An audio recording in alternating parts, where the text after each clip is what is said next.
இயேசு கிறிஸ்துவின் இனிய நாமத்தில் வாழ்த்துக்கள். இந்த நாளிலும் யோவான் எழுதின சுவிசேஷம் 8வது அதிகாரம் 25வது வசனத்தை மாத்திரம் நாம் கற்றுக்கொள்ளப் போகிறோம். அதற்கு அவர்கள், நீர் யார் என்றார்கள். இயேசு அவர்களை நோக்கி, நான் ஆதி முதலாய் உங்களுக்கு சொல்லியிருக்கிறவர்தான். ஆதி முதலாய் சொல்லியிருக்கிறவர்தான் என்கிற தலைப்பின் கீழாக இந்த செய்தியை நாம் பார்க்க முடியும். இங்கே ஆதி முதலாய் சொல்லியிருக்கிறவர்தான் என்று சொல்லி இயேசு கிறிஸ்து ஆதியாகமத்திலிருந்து மல்கியா புத்தகம் வரையிலும் தங்களுடைய கைகளிலே பழைய ஏற்பாடை வைத்திருக்கிற அந்த பரிசேயர்களுக்கு அவர் அங்கே பதில் சொல்லுகிறதை நாம் பார்க்கிறோம். ஆதி முதல் சொல்லியிருக்கிறவர் தான் என்று சொல்லுகிறாரே, ஸ்திரீயினுடைய வித்து என்று சொல்லி ஆதியாகமம் 3:15 முதலாக வேதத்தில் சொல்லப்பட்ட வாக்கு தத்தத்தை குறித்து அங்கே ஆண்டவர் நினைவுபடுத்துகிறதை பார்க்கிறோம். ஆதி முதல் உங்களுக்கு சொல்லி இருக்கிறவர் தான் என்று சொன்னால், முதலிலேயே உலகம் உண்டான போது ஆதாம் ஏவாள் உண்டாக்கப்பட்ட முதல் மனிதனுக்கே என்னை குறித்து சொல்லப்பட்டது என்பதை இயேசு கிறிஸ்து இங்கே தொடங்குகிறதை பார்க்கிறோம். ஸ்திரீயினுடைய வித்தாக அவர் வெளிப்படுவார், அவர் சாத்தானுடைய தலையை நசுக்குவார் என்று சொல்லப்பட்ட காரியங்களை பார்க்கிறோம். அது கலாத்தியர் 4:5 காலம் நிறைவேறின பொழுது என்று பவுல் எழுதுகிறதை பார்க்கிறோம். அதனைத் தொடர்ந்து ஏசாயா 7:14 அவர்கள் கைகளிலே இருக்கக்கூடிய தீர்க்க தரிசன புத்தகத்தில் கன்னியிடம் பிறப்பார் என்று அங்கே சொல்லப்படுகிறது. மத்தேயு 1:18 24ஆம் வசனம் 25ஆம் வசனங்களில் கன்னிகையின் இடத்தில் பிறந்ததற்கான நிறைவேறுதல் நடந்ததை நாம் பார்க்கிறோம். தேவனுடைய குமாரன் என்று சொல்லி சங்கீதம் 2:7 நீர் என்னுடைய குமாரன், இன்று நான் உம்மை ஜெனிப்பித்தேன் என்று சங்கீதக்காரன் சொல்லுகிறான். யோவான் 1:18 அவருடைய மடியிலே அமர்ந்திருந்த ஒரே பேரான குமாரன் என்று சொல்லி நிறைவேறினதை யோவான் எழுதுகிறதை பார்க்கிறோம்.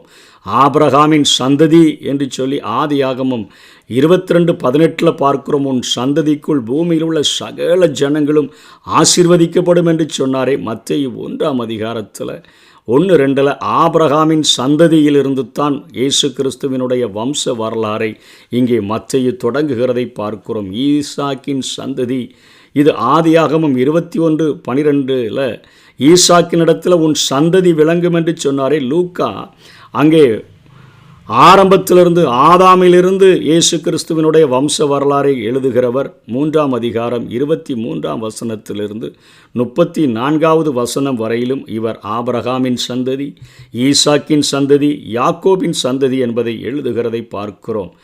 என்னாகமும் 24:17 பிலேயாம் இஸ்ரவேல் ஜனங்களை குறித்து சொல்லும் பொழுது அவன் சொல்லுகிறான், யாக்கோபிலிருந்து உதிக்கும் நட்சத்திரம் என்று சொல்லுகிறதை பார்க்கிறோம்.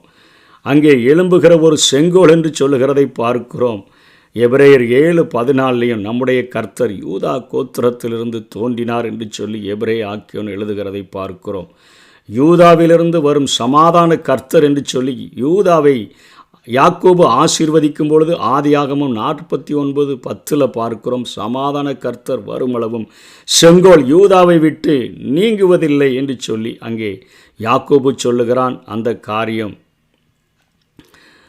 இங்கே யூதா யாக்கோபினுடைய குமாரன் என்கிற அந்த வம்ச வரலாறின் பட்டியலில் வருகிறதை பார்க்கிறோம். அதனைத் தொடர்ந்து ஏசாயா 11:1 ஈசாயிலிருந்து தோன்றும் துளிர் என்று சொல்லுகிறதை பார்க்கிறோம். தாவீதினுடைய தகப்பனை ஏசாயா குறிப்பிடுகிறார். லூக்கா 3ஆம் அதிகாரம் 23ஆம் வசனம் 31ஆம் வசனங்களில் இந்த பட்டியலை நாம் பார்க்கிறோம். தாவீதின் கிளை என்று எரேமியா 23:5 பார்க்கிறோம். அப்பொழுது தாவீதுக்கு ஒரு நீதி உள்ள கிளையை எழும்ப பண்ணுவார் என்று சொல்லி இங்கே மத்தேயு 2ஆம் அதிகாரம் 1-2 யூதருக்கு ராஜாவாக அங்கே இயேசு கிறிஸ்து பிறந்திருக்கிறதை பார்க்கிறோம். தாவீதினுடைய அந்த ஆட்சியினுடைய நீட்சியாக இயேசு கிறிஸ்து இருக்கிறதாக, கிளையாக இருக்கிறதாக நாம் பார்க்கிறோம். அதே போல் மீகா 5:2 பெத்லெகேமிலே பிறப்பார், எப்ராத்தா எனப்பட்ட பெத்லெகேமே செழிப்பான இடமே என்று சொல்லி மீகா சொன்ன தீர்க்க தரிசனம் மத்தேயு 2ஆம் அதிகாரம் 1ஆம் வசனம் 11ஆம் வசனத்தில் நாம் பார்க்கிறோம்.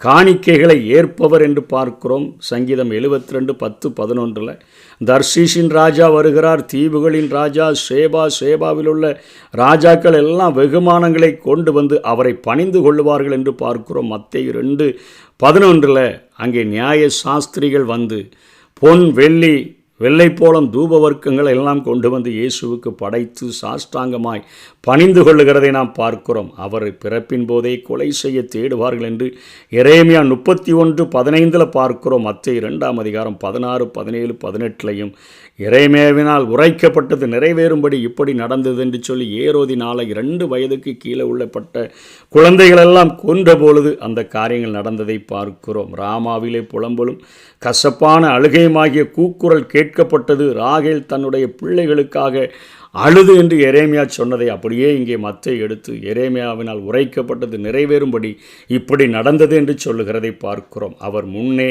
இருந்தவர் என்று சொல்லி நீதிமொழிகள் 8 அதிகாரம் 22 30 வரையிலும் உலகத்தின் ஞானியாகிய சாலமோன் சொல்லுகிறதை பார்க்கிறோம். கர்த்தர் தமது கிரியைகளுக்கு முன், அதாவது பூர்வ முதல் என்னை தமது வழியின் ஆதியாக கொண்டிருந்தார் என்று இயேசுவை குறித்து சொல்லப்படுகிறது.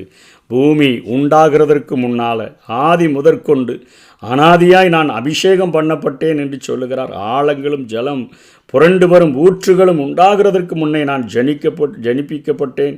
மலைகள் நிலைபெறுகிறதற்கு முன்னும் குன்றுகள் உண்டாகிறதற்கு முன்னும் அவர் பூமியையும் அனைத்து வெளிகளையும் மண்ணின் திரள்களையும் உண்டாக்குகிறதற்கு முன்னும் நான் ஜனிப்பிக்கப்பட்டேன் என்று சொல்லி அங்கே நீதிமொழிகளில் அவரை குறித்து 22 வசனத்திலிருந்து 30 வரையிலும் 8 அதிகாரத்தில் சொல்லப்படுகிறது. அதனை கொலோசியர் 1:17 பவுல் எடுத்து எழுதும் பொழுது அவர் எல்லாவற்றிற்கும் முந்தினவர், எல்லாம் அவருக்குள் நிலைத்திருக்கிறது என்று சொல்லுகிறதை பார்க்கிறோம். அவருடைய பிறப்பின் காலத்தை குறித்து தானியேல் 9 அதிகாரம் 25 வசனம் 26 வசனத்தில் மேசியாவின் பிறப்பு, அவருடைய சங்கரிப்பு இவைகளை குறித்து சொல்லுகிறார். யோவான் 1 அதிகாரம் 30 வசனத்தில் இவைகளை நாம் காண்கிறோம். 15 மக்கள் நடுவில் அவர் வாசம் பண்ணுவார். சகரியா 2:10-11 பார்க்கிறோம். அங்கே யோவான் சொல்லுகிறார், அந்த வார்த்தை மாம்சமாகி கிருபையினாலும் சத்தியத்தினாலும் நிறைந்தவராய் நமக்குள்ளே வாசம் பண்ணினார் என்று சொல்லி யோவான் 1:14 அவர் சொல்லுகிறதை பார்க்கிறோம். 16வது காரியமாக எகிப்துக்கு கொண்டு போகப்படுவார் என்று ஓசியா 11:1 சொல்லப்படுகிறது. மத்தேயு 2:12-15 வரையிலும் 19-21 வரையிலும் அங்கே தேவனால் எச்சரிக்கப்பட்டு அவர் எகிப்துக்கு கொண்டு போகப்பட்டார் என்கிறதை நாம் பார்க்கிறோம். தேவாலயத்துக்கு வருவார் என்று சொல்லி ஆகாய் 2:7 பார்க்கிறோம். லூக்கா 2 அதிகாரம் 41-49 வரையிலும் இவைகள் உறுதிப்படுத்தப்பட்டிருக்கின்றன. அவருக்கு முன்னோடியாக ஒருவர் அனுப்பப்படுவார் என்று மல்கியா 3:1 ஏசாயா 40:3 பார்க்கிறோம். மத்தேயு 3 அதிகாரம் 11-12 யோவான் ஸ்நானகன் அனுப்பப்பட்டு நிறைவேறின காலத்தை நாம் அறிந்திருக்கிறோம். அவர் ஆண்டவர் என்று அழைக்கப்படுவார். கர்த்தராகிய அங்கே இயேசு கிறிஸ்துவையும் அப்படித்தான் அழைக்கிறார்கள். சங்கீதம் 110:1 சங்கீதக்காரன் சொல்லுகிறான், கர்த்தர் என் ஆண்டவரை நோக்கி என்று சொல்லி அங்கே சொல்லுகிறதை பார்க்கிறோம். தாவீது பரிசுத்த ஆவியினால் ஆண்டவர் என்று சொன்ன காரியங்கள் அங்கே எழுதப்பட்டது இங்கே நிறைவேறி இருக்கிறதை பார்க்கிறோம். அவர் இம்மானுவேல் என்று அழைக்கப்படுவார். ஏசாயா 7:14 பார்க்கிறோம். மத்தேயு 1:23 அவருக்கு இம்மானுவேல் என்று பெயரிடுவார்கள். அதற்கு அர்த்தம் தேவன் நம்மோடு இருக்கிறார், அவரை அழைப்பார்கள், அவருடைய சுபாவத்தின்படி அவரை இம்மானுவேல் என்று அழைப்பார்கள் என்கிற காரியங்கள் நிறைவேறி இருக்கிறதை பார்க்கிறோம். அவர் தீர்க்கதரிசி. மோசேயை சொல்லுகிறார் உபாகமம் 18:18 என்னைப் போல ஒரு தீர்க்கதரிசியை உங்களிலிருந்து எழும்ப பண்ணுவார். மத்தேயு 21:11 நாம் பார்க்கிறோம். அவர் ஒரு ஆசாரியர். சங்கீதம் 110:4 பார்க்கிறோம். எபிரெயர் 3 அதிகாரம் 1 வசனம் 5 வசனம் மற்றும் அவன் அங்கே 5 அதிகாரம் 5-6 இவைகளை குறிப்பிடுகிறதை பார்க்கிறோம். அவர் நீதிபதியாக இருக்கிறார். ஏசாயா 33:22 யோவான் 5:30 அதை நாம் பார்க்கிறோம். அரசராக சங்கீதம் 2:6 மத்தேயு 27:37 நாம் பார்க்கிறோம். ஆவியானவரால் சிறப்பான அபிஷேகத்தை பெற்றவர் என்று சொல்லி ஏசாயா 11:2 பார்க்கிறோம். மத்தேயு 3:16-17 நிறைவேறின காரியங்களை பார்க்கிறோம். பக்தி வைராக்கியம் உடையவர் என்று சங்கீதம் 69:9 சொல்லுகிறது. யோவான் 2 அதிகாரத்தில் ஆலயத்தில் அவர் தேவனுடைய பக்தி வைராக்கியத்தை காண்பிக்கிறதை பார்க்கிறோம். சத்தியமும் நேர்மையும் உடையவராக அவர் இருக்கிறார். மத்தேயு 22:16 அதை நாம் பார்க்கிறோம். நீதி உடையவர். ஏசாயா 9:7 யோவான் 5:30 அதை பார்க்கிறோம். மன்னிக்கிற பண்புடையவர் என்று சங்கீதக்காரன் 85:6 சொல்லுகிறான். மத்தேயு 9:2 மன்னிக்கும் பண்புடைய தன்னுடைய சுபாவத்தை அவர் செய்து முடிக்கிறார். குற்றமற்றவர் என்று சொல்லி யாத்ராகமம் 12:5, என்னாகும் 19:2 பார்க்கிறோம். 1 பேதுரு 1:19 அதை பேதுரு எடுத்து எழுதுகிறார். அவரது கலிலேய ஊழியங்கள் பற்றி ஏசாயா 9:1 பார்க்கிறோம். மத்தேயு 4 அதிகாரத்தில் 12 வசனம், 13 வசனம், 17 வசனத்தில் கலிலேயா ஊழியங்களை பற்றி அங்கே ஏசாயாவினால் சொல்லப்பட்டது நிறைவேறினதை அப்படியே மத்தேயு எடுத்து எழுதுகிறதை பார்க்கிறோம். அற்புத ஊழியங்களை குறித்து ஏசாயா 35 அதிகாரம் 5-6 எழுதப்பட்டிருக்கிறது. மத்தேயு 9:35 அவைகள் நிறைவேறுகிறதை பார்க்கிறோம். ஓமைகளால் பேசுகிறவர் என்று சங்கீதம் 75:2 சொல்லப்படுகிறது. இயேசு கிறிஸ்து தன்னுடைய பிரசங்கங்களில் மிகவும் அதிகமாக ஓமைகளையே பயன்படுத்தினதை நாம் பார்க்கிறோம். மத்தேயு 13:34 பார்க்க முடியும். எருசலேமில் பவனி வருகிறவர் என்று சொல்லி சகரியா 9:9 பார்க்கிறோம். லூக்கா 19:35-37 வரையிலும் அவர் எருசலேமுக்கு பவனி வருகிறதை பார்க்கிறோம். யூதருக்கு இடரல் கல்லாயிருப்பார் என்று சங்கீதம் 118:22 பார்க்கிறோம். 1 பேதுரு 2:7 அதை பேதுரு எடுத்து எழுதுகிறதை பார்க்கிறோம். புறஜாதிகளுக்கு ஒளியானவர் ஏசாயா 63, அப்போஸ்தலர் 13:47-48 அது நிறைவேறியிருக்கிறதை பார்க்கிறோம். அவருடைய ஊழிய தன்மையை குறித்து ஏசாயா 61 அதிகாரம் 1-3 வரையிலும் எழுதப்பட்டிருக்கிறது. லூக்கா 4 அதிகாரம் 16-21 வரையிலும் அவருடைய ஊழியத்தன்மைகள். அவர் மெய்ப்பன் போல இருப்பார் என்று ஏசாயா 40:1 சொல்லுகிறது. யோவான் 10 அதிகாரத்தில் 11 வசனத்திலும் 14-16 மற்றும் 27 நான் நல்ல மெய்ப்பன் தன் ஆடுகளுக்காக ஜீவனை கொடுக்கிறவர் என்று சொல்லி இயேசு சொல்லுகிறதை பார்க்கிறோம். அவர் வாலிபத்தில் மரணமடைவார். சங்கீதம் 89:38 வசனம், 45 வசனம் வாலிப நாட்களை குறுக்கினீர் என்று சொல்லுகிற காரியங்களை பார்க்கிறோம். இயேசு கிறிஸ்து 33 ஆண்டுகள் தான் இந்த பூமியில் வாழ்ந்து ஊழியத்தை செய்ததை பார்க்கிறோம். அசட்டை பண்ணப்பட்டவர் என்று சொல்லி ஏசாயா 53:3 பார்க்கிறோம். அதனைத் தொடர்ந்து அதிகாரிகளும் அரசர்களும் எதிரிகளாய் மாறுவார்கள் என்று சொல்லி சங்கீதம் 2 அதிகாரம் 1-5 வரை பார்க்கிறோம். அப்போஸ்தலர் 4:25-28 வரையிலும் அப்படித்தான் நடக்கிறது. குழந்தைகள் வாயினால் அவர் துதிக்கப்படுவார். சங்கீதம் 8:2 பார்க்கிறோம். அங்கே மத்தேயு 21:15-16 அது நிறைவேறினதை பார்க்கிறோம். உயிர்ப்பார் சங்கீதம் 16:10 நாம் பார்க்கிறோம்.